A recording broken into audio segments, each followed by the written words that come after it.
नमस्कार. आज आपण आहोत 12 ज्योतिर्लिंगापैकी 5वे ज्योतिर्लिंग असलेल्या परळीच्या वैद्यनाथ मंदिरात. येत्या 2 दिवसामध्ये 8 तारखेला महाशिवरात्रीचा महोत्सव संपूर्ण देशभरामध्ये उत्साहात साजरा केला जाणार आहे. 12 ज्योतिर्लिंगापैकी 5वे ज्योतिर्लिंग असलेल्या परळी येथे वैद्यनाथाचा महाशिवरात्री महोत्सव दरवर्षीच मोठ्या उत्साहात साजरा केला जातो.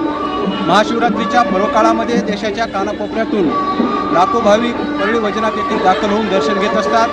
3 दिवस हा महाशिवरात्रीचा महोत्सव परळी वैजनाथ येथे चालला जातो. दरवर्षी या निमित्ताने पारंपरिक उत्सव साजरे केले जातात. त्याचबरोबर पालखी सोहळाही वैद्यनाथाचा 3 दिवसांनी निघत असतो. या महाशिवरात्रीच्या तयारीबाबत वैद्यनाथ देवळ कमिटीने ठिकठिकाणी भाविकांच्या सोयीसाठी विविध उपाययोजना केल्याचे दिसून येत आहे.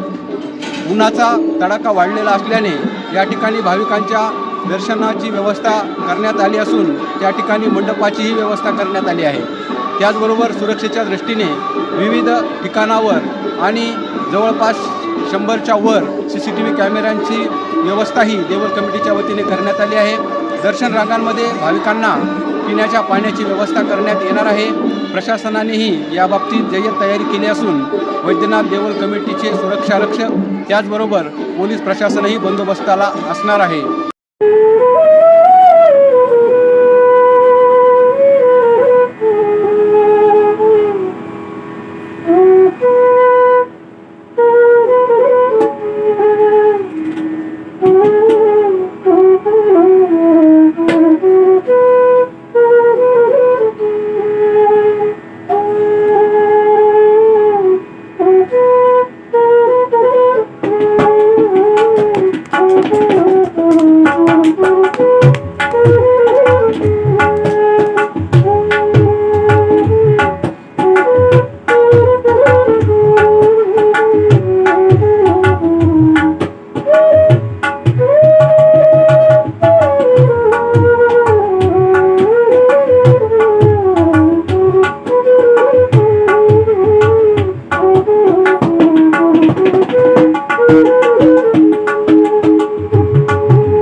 एकंदरीतच 2 दिवसावर आलेल्या महाशिवरात्रीच्या या महोत्सवानिमित्त परळी येथे जय्यत तयारी करण्यात आल्याचे चित्र आज बघायला मिळत आहे.